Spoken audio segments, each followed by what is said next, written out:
Friends hello friends.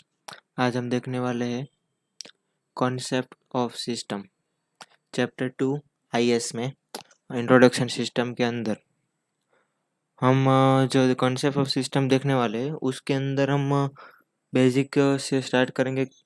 Concept of system का concept of system हम basic देखते हैं तो कॉन्सेप्ट ऑफ सिस्टम का मीन्स क्या होता है। तो सिस्टम में कॉन्सेप्ट सिस्टम जो हम देखते हैं उसका बेसिक कॉन्सेप्ट वो किसके ऊपर चलता है वो सब हम इसमें आता है कॉन्सेप्ट ऑफ सिस्टम में। कॉन्सेप्ट ऑफ सिस्टम के हम आगे देखेंगे तो हमने पहले चैप्टर में जो देखा था उसके बाद वो छोटा दूसरा चैप्टर है वो बहुत ही शॉर्ट है। तो उसमें फर्स्ट हम देखेंगे types of system. Types of system उसके अंदर फर्स्ट टाइप आती है। टाइप्स ऑफ सिस्टम में कुल इतने टाइप्स आती है: physical and abstract, open and close, adaptation and non adaptation, adaptive system, permanent and non-permanent, natural and temporary, and last deterministic and non-deterministic। इतने टाइप्स 6 टाइप्स है जो हमें आएगी। उसमें से हम फर्स्ट टाइप है फिजिकल एंड एब्स्ट्रैक्ट जो हम देखेंगे। फिजिकल मीन्स क्या, जो हम फिजिकली देख सकते हैं उसको टच कर सकते हैं ऐसा हम कह सकते हैं। तो हमारे आईएएस के सब्जेक्ट के अनुसार हम देखें तो क्या होता है। Physical system are testable entity. Physical ten system है वो टेंजिबल एंटिटी से स्टैटिक और डायनेमिक इन नेचुरल। एग्जाम्पल उसका क्या है, तो सिस्टम कंप्यूटर सेंटर, उसमें जो डेस्क चेयर और स्टैटिक्स पार्ट्स है जो हम देख सकते हैं उसको छू सकते हैं etcetera. Computer is a dynamic system in which program data and application can change according to the user names। User according application वो अकॉर्डिंग हम यूजर वो चेंज कर सकते हैं। प्रोग्राम है डेटा है वो सब हम चेंज कर सकते हैं हमारी हम जैसे चाहे उस तरह। एब्स्ट्रैक्ट सिस्टम उसके सामने हम अपोजिट देखते हैं कि abstract system are conceptual. These are not physical entities, physical नहीं है उसको हम देख नहीं सकते। They may be formula representation और model of a real system. जो हम इस एग्जाम्पल में देखा, abstract system are non physical entity और conceptual that may be formulas represent और मॉडल ऑफ रियल सिस्टम। उसको हम देख नहीं सकते छू नहीं सकते, ऐसे सिस्टम होती है एब्स्ट्रैक्ट सिस्टम। नेक्स्ट है open and close system. Open and close system देखते ही हमें बेसिक ऐसा लगता है कि ओपन मतलब वो जो खुला है वो, और क्लोज मतलब उसको पैक कर दिया वो। तो उसके अंदर क्या आता है ओपन और क्लोज सिस्टम के अंदर। तो open system means open system must interact with its environment. जो एनवायरमेंट है उसके ऊपर आधार रखता है ओपन सिस्टम। मीन्स कोई यूजर है, वो यूजर कोई भी कोडर है। हम बीसीए के लैंग्वेज में देखेंगे तो बीसीए के अंदर कोई कोडर है, वो अलग अलग लैंग्वेज उसको आती है। तो कभी हवा चलती है तो कभी सी लैंग्वेज चलता है, कभी पीएचपी लैंग्वेज, कभी पाइथन लैंग्वेज, कभी जावा लैंग्वेज। वो सभी लैंग्वेज कभी कभी मौसम के अनुसार हम देखेंगे तो मौसम के अनुसार चेंज होती रहती है। तो ये ओपन सिस्टम है, वो ओपन सिस्टम एक्सेस कर सकता है कि वो उसके सामने ले सकता है कि ओपन सिस्टम मतलब वो सभी एक्सेस कर सकता है। उत्पादन मीन्स कोई यूजर है वो सभी ओपन सिस्टम सभी तरह की लैंग्वेज एक्सेस कर सकता है। लेकिन क्लोज सिस्टम में हम क्या देखेंगे, कोई पर्टिकुलर उसको आती है लैंग्वेज। एग्जाम्पल हम पाइथन लेते हैं उसको पाइथन लैंग्वेज ही आती है, तो पाइथन लैंग्वेज का कभी उसकी डिमांड नहीं होती है, तो वो सिस्टम लॉन्ग टाइम तक चलती नहीं है और वो क्लोज हो जाती है, क्योंकि उसको दूसरी सिस्टम नहीं आती है, दूसरा कोडिंग नहीं आता है, दूसरी लैंग्वेज नहीं आती है, जिसके कारण वो जो है कोडर वो लॉन्ग टाइम तक नहीं चल सकता। It must adapt to changing demand of the user. User के डिमांड के ऊपर ओपन सिस्टम डिपेंडेंट है। A completely close system is rare. Close system है वो कंप्लीटली रेयर है, वो कभी भी क्लोज हो सकती है, क्योंकि वो क्या है, ओनली वन बेस पे चलती है। ओके, नेक्स्ट है,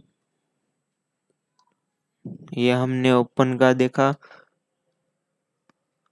सेल्फ कंटेंट है क्लोज सिस्टम, कोई कंटेंट पे ही है, लेकिन ओपन है वो inter inter dependent with environment, environment के ऊपर वो डिपेंडेंट डिपेंडेंट है।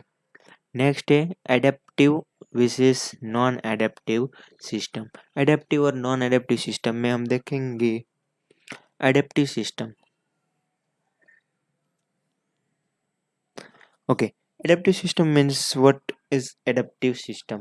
Adaptive system responds to the change in the environment in a way to improve their performance and to survive. Adaptive system में क्या आता है, वो एनवायरनमेंट के ऊपर डिपेंडेंट है, एनवायरनमेंट जैसे चलता है उसकी तरह ये एडेप्टिव सिस्टम मीन्स एनवायरनमेंट पे डिपेंडेंट रहता है ये सिस्टम। लेकिन उसके opposite non adaptive system, non adaptive system is the system which does not respond to the environment.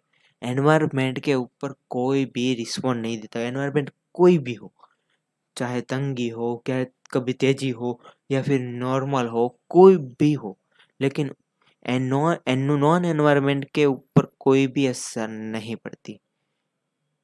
उसके सामने हम देखेंगे एडेप्टिव। तो एडेप्टिव का एग्जाम्पल हम देखेंगे तो human being, animals, example etcetera हम कह सकते हैं। तो ये जो ह्यूमन बीइंग है, हम कभी मौसम शियाळा, उन्हाळा, चौमासु, मानसून होती है, कभी विंटर होती है, तो मौसम के अनुसार हमें अलग अलग क्लोथ्स हमें पहनने होते हैं, वरना हम कभी गर्मी में, कभी हम ठंडी के लिए जो क्लॉथ यूज़ होते हैं वो पहनते तो नहीं चलता है, कभी हम गर्मी के अंदर ठंडी के क्लॉथ्स पहनते तो नहीं चलता है। वैसे ही हमें एनवायरनमेंट के ऊपर डिपेंडेंट होना पड़ता है। लेकिन नॉन डिपेंडेंट में, एडेप्टिव में क्या है, मशीन, कोई भी मानसून हो, मशीन को कोई भी फर्क नहीं पड़ता, वो तो वैसे रेगुलर जो चलता है वही चलता है। इसलिए नॉन एडेप्टिव मीन्स उसको कोई फर्क नहीं पड़ता एनवायरनमेंट के ऊपर, उसको कहते हैं नॉन एडेप्टिव। और जिसको फर्क पड़ता है, एनवायरनमेंट चेंज होता है और उसके ऊपर उसका रिस्पॉन्स भी होता है, तो उसको कहते हैं एडेप्टिव सिस्टम। नेक्स्ट हम देखेंगे टाइप्स ऑफ सिस्टम। उसके अंदर है परमानेंट सिस्टम और temporary system. Permanent system means क्या है, जो permanent system means long term तक, वैसा नहीं परमानेंट फिक्स ही है। जो सिस्टम, जो प्रोसीजर लॉन्ग टर्म तक चलता है उसको कहते हैं परमानेंट सिस्टम।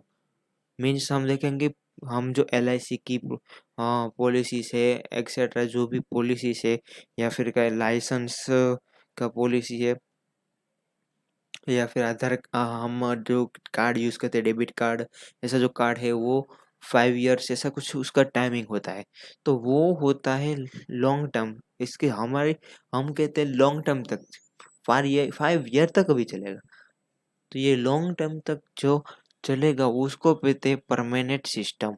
और टेम्पररी सिस्टम मीन्स वो made for specified time and after that they are dissolved.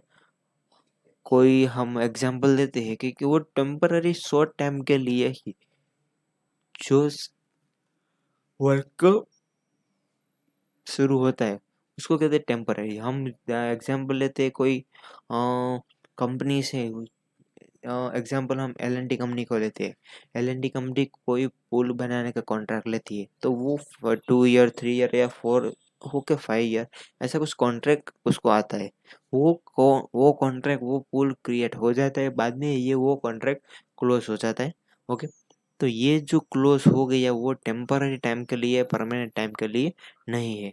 For example setting up DJ system, इसमें डीजे सिस्टम लिया है क्योंकि डीजे सिस्टम कहीं भी पार्टी है कहीं भी, तो वहाँ पे डीजे सिस्टम हम लगाएंगे। वो पार्टी खत्म होगी फिर वहाँ पे तो नहीं रखेंगे, हम वापस अपने गोडाउन पे या अपने स्टोर पे लेके आ जाएंगे, तो उसको कहते हैं टेम्पररी सिस्टम। नेक्स्ट है different kinds of system, natural और मैन मेड। नेक्स्ट जो सिस्टम है वो है natural and manufacture system means man made system.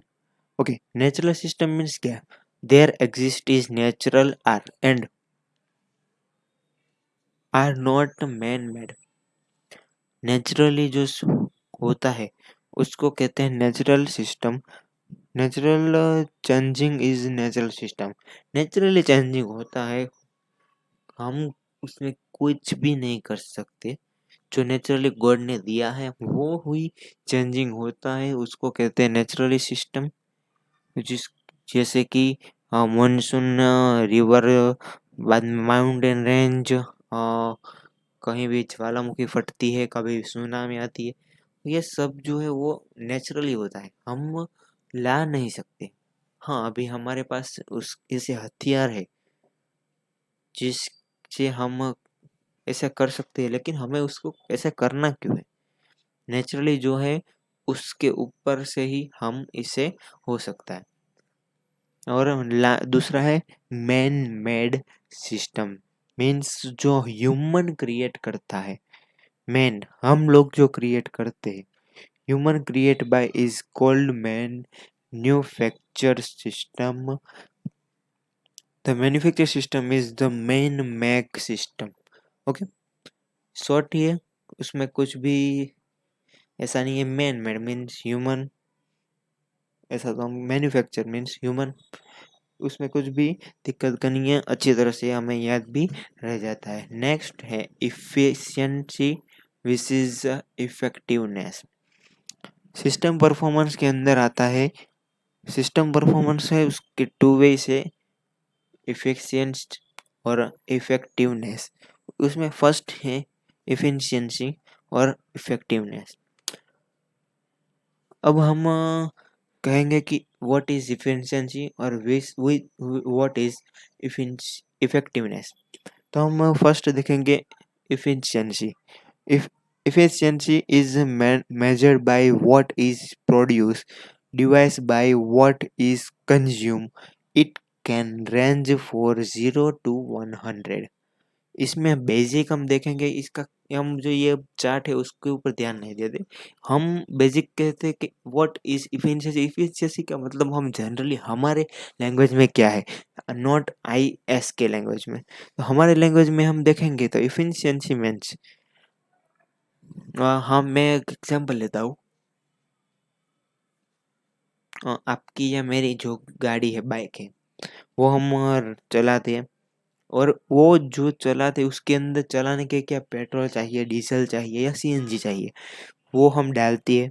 और उस वो डालने के बाद वो जो चलती है, और चलने के बाद जो पर किलोमीटर जो हमारा पर लीटर पर किलो हमारा जो एवरेज देती है गाड़ी, उसको कहते हैं इफिशियंसी। एवरेज देती है उसको। तो ये एग्जाम्पल एक है जो इफिशियंसी का है, ये हम याद रहेंगे तो पूरा इफिशियंसी हमें कंप्लीट आ जाएगा। दूसरा है effectiveness. Effectiveness means effectiveness is measured the goal achieve architecture by the system it can be computed by dividing the goal actually achieved by the total states goals। इसके अंदर एग्जांपल लेते हैं, कोई company है, वो उसका कोई गोल है कि हमें इतना सेलिंग करना है, उसको गोल है 40% सेलिंग करना है, और वो अचीव करते हैं 20% सेलिंग। और वो 20% सेलिंग करते हैं और उसका इफेक्टिवनेस इफेक्ट क्या होता है कि 50% जितना उसका वो सेलिंग का जो हो जाता है, क्योंकि उसका जो इफेक्ट है, उसने जो अचीव उसने जो टारगेट बनाया था वो था 40% का। और उसके कारण उसका जो इफेक्ट होता है कस्टमर पे पड़ता है, उसका इफेक्ट जो सेलर है उसके पड़ता है कि हमें इतना सेलिंग करना है। उसके कारण वो उतनी वर्क करता है, हार्ड वर्क करता है, और उसके कारण जो सेलर है वो ज़्यादा सेल कर सकते हैं और 40 के बदले 50% सेल्स कंप्लीट कर देते हैं। वो ये एक है टारगेट का जो इफेक्टिवनेस पे रिलेटेड है। अब हम कोष्टक के द्वारा जो हमने चार्ट बनाया है उसके हम देखेंगे effectiveness means doing thing right. It is focused on process पे फोकस करता है। It is the ratio of output and input of and focuses on getting maximum output with maximum efforts and resources. Efficiency is a producing productivity metric. Effective efficiency is the ability to do something or produce something without wasting material, time और energy. ये efficiency जो है वो produce something without wasting material, कोई material waste नहीं करता, और energy, material का टाइम वो भी, और उसकी एनर्जी वो वेस्ट नहीं करता और वर्क करता है। Efficiency is doing the right thing. Efficiency है वो डूइंग थिंग राइट, और ये इफेक्टिवनेस है वो है doing the right thing. It is and result focused. Effectiveness is constantly measure if the actual output meets with desired output or not. Effectiveness is quality metric. Effectiveness is doing the right thing in the right way at the right time, right way पे और right time पे वो work करता है। तो आज हमने second chapter देखा, बहुत ही सिंपल है सेकंड चैप्टर और बहुत ही छोटा चैप्टर है। उसके अंदर कुछ भी ऐसा नहीं है जो हमें नहीं आता हुआ। ये जो इफेक्टिवनेस और इफिशियंसी हमने देखा वही है, बहुत तो चेंजिंग नहीं है। ये बहुत ही सिंपल चैप्टर है, इसके अंदर कुछ भी हार्ड नहीं है। आपने जो कम्प्लीटली ध्यान दिया होगा और जो मैंने प्रेजेंट किया उसको ध्यान दिया होगा तो आपका कम्प्लीटली ये आता ही होगा। हम नेक्स्ट लेक्चर में मिलेंगे। नेक्स्ट लेक्चर में हमें अभी कुछ डिक्लेयर नहीं किया है क्या है, लेकिन अब हम नेक्स्ट लेक्चर में मिलेंगे। तब तक के लिए सबको जय हिंद, जय भारत, जय स्वामी। मिलेंगे नेक्स्ट लेक्चर में। सबको गुड नाइट। हम